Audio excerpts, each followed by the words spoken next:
and a warm welcome to Crap Free Kitchen. My name is Sally Love, and on today's video we are going to be talking about how to make your own almond milk. Now there are two ways that I'm going to show you how to make almond milk today. One with using a blender and one with using a juicer, which is how I do my almond milks. But before I had a juicer, I actually did it this way with a blender. So I'm going to show you both so that no matter what you've got, you can start to make your own almond milk. Okay, so firstly, you will want to know, well, why should I make my own almond milk? Almond milk is a fabulous alternative to dairy milk. Dairy is very mucus forming. We don't want any of that nasty mucus in our bodies, do we? But also it's very acidic, so it can lead to generalized aches and pains, and also disease will grow very easily in an acidic body. Dairy is also very challenging for your body to digest, and it also creates inflammation. So it will aggravate eczema and many other diseases such as endometriosis, uterine fibroids, asthma, arthritis, IBS, fibromyalgia. I mean, the list goes on. It's a bit of a nightmare. Now, almond milk is a very healthy alternative because it provides calcium and protein. It is perfect to have an almond milk smoothie for your breakfast because that will balance your blood sugar levels for the rest of the day. Almond milk will also contain magnesium, essential fatty acids. Your omega-3 is in there, which will lower your bad cholesterol. It'll also contain B vitamins and antioxidants. I mean, it's full of wonderful stuff. All the stuff, in fact, that your body will love you for. So one thing that you need to make sure before you actually start making almond milk is make sure that you soak your nuts at least for about 10 hours. What I like to do is actually start soaking them in the afternoon before I'm going to make them the following day. So I soak them in the afternoon, and then before I go to bed I rinse them through, and then I soak them again overnight. Make sure that you are using some really good quality filtered water. Now I do actually have a water filter which is here behind me. If you're interested in this, do take a look at my crap free living video on fluoride because I introduced that water filter there. So some really good quality clean water, free of fluoride and all the other crap that can go into tap water. So soak your nuts overnight. Now the reason for this is that nuts contain phytic acid and also enzyme inhibitors. Now, the phytic acid is actually rather like the nut's sort of defense mechanism. What it does, first of all, is it prevents itself from being eaten because phytic acid will actually prevent the body from digesting the minerals. And the enzyme inhibitors do that as well. But also what they do is that they make sure the nut will remain in a dormant state until the conditions are right for it to sprout and for it to grow. And that's what you're doing when you are soaking your nuts. You are tricking the nut into thinking that it can now start growing. And so it will start doing that. If you soak your nuts for long enough, you will start to see them sprouting. Now, it's a good thing to do that for nuts and for seeds. So that's the reason that you do it. And what happens then is once you've soaked them, you are actually just neutralizing the phytic acid and the enzyme inhibitors so that when you ingest this wonderful almond milk, you are receiving and processing all of the vitamins and minerals. Without soaking the nuts, you may well get a bit of a stomachache, and certainly your body will not be able to absorb all of these wonderful vitamins and minerals. So always soak your nuts and seeds. Okay, so let's move on to making the almond milk, shall we? So as I said, there are two different methods I'm going to show you. First of all, I'm going to show you using the blender. Now, in this blender, I have put 1 cup of almonds and 3 cups of some beautiful filtered water. And so you just pop that on like so, And let's just zoom in for a little while. Really get it going for a while and make sure all of the almonds are fully mixed up in there. And then you just switch it off. And then what you need is a lovely glass container that you're going to keep your almond milk in.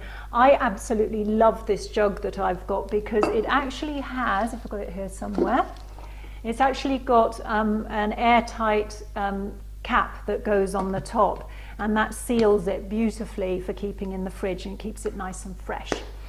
And glass is always best, by the way, because if you're going to put it in something like plastic, it's going to start absorbing all of those nasty chemicals into what is supposed to be a really nice, healthy drink for you to have. Okay, so the next thing that you need when you're using this method of making your almond milk is something like some muslin.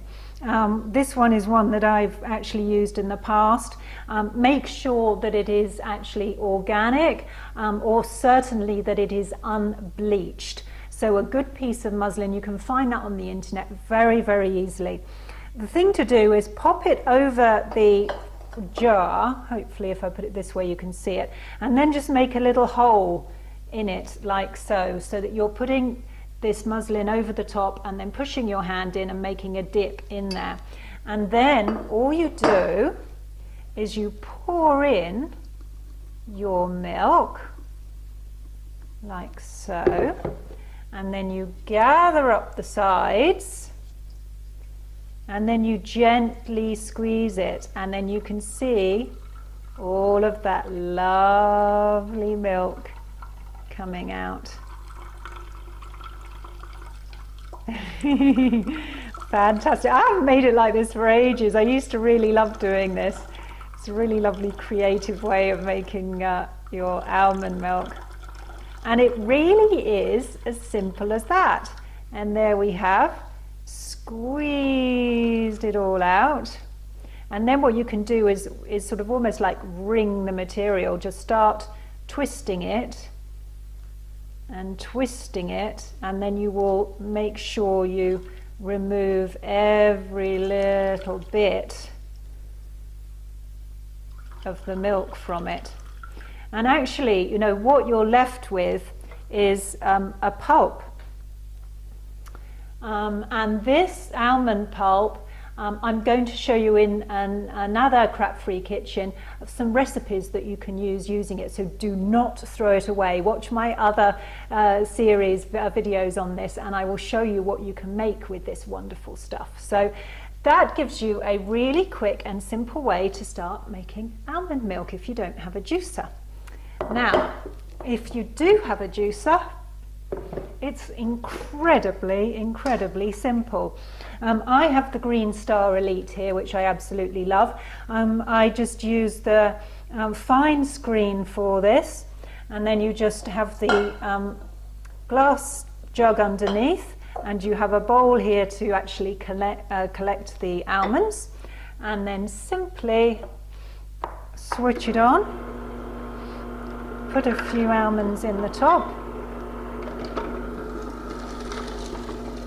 and then add a little bit of water, and then alternate a few pieces of almonds in there and a bit of water. Now, I'm not somebody that tends to go by recipes. I tend to sort of put in what feels right. I'm a bit of an intuitive cook, so what I like to do is just sort of feel what feels right for my milk. And if you are really sort of looking after your pennies, then you may want to put in more water because you want to make your almond milk go that little bit further. Or if you're like me and just love the real creaminess of the milk, then just add less water and just experiment. I mean, just see, how it comes out and the consistency that you like your milks. And that could differ as well, by the way, with what recipes and things that you're going to be making with it. Certainly, if you're having an almond milk in the mornings, you may want it nice and rich and smooth and creamy. It's a fantastic way to start your day.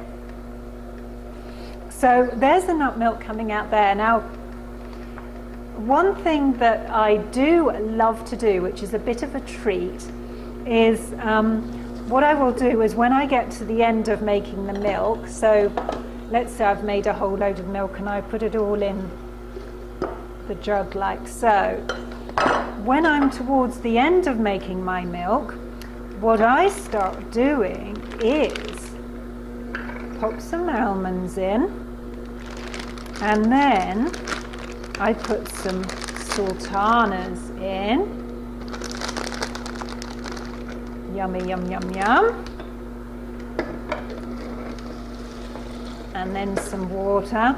And what this does is it sweetens up the milk beautifully. And I then actually just have this as a wonderful drink to have.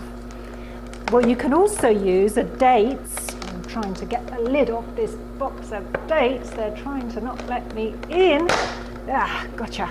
So these are some beautiful organic dates. And then, of course, you have to make sure if they have got a pip in them, you take that out. And then you can put some dates in there as well. Totally and utterly delicious. And a bit more water. And a few more almonds. And because I love dates so much, I'm going to put another date in. Move the stone. Some more date in there. A few more almonds. And then some water. Whoops, daisy. There we go.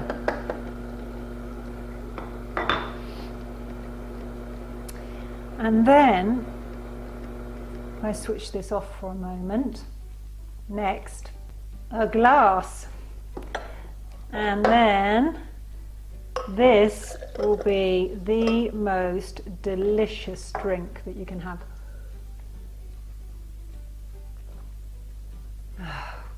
That's heaven.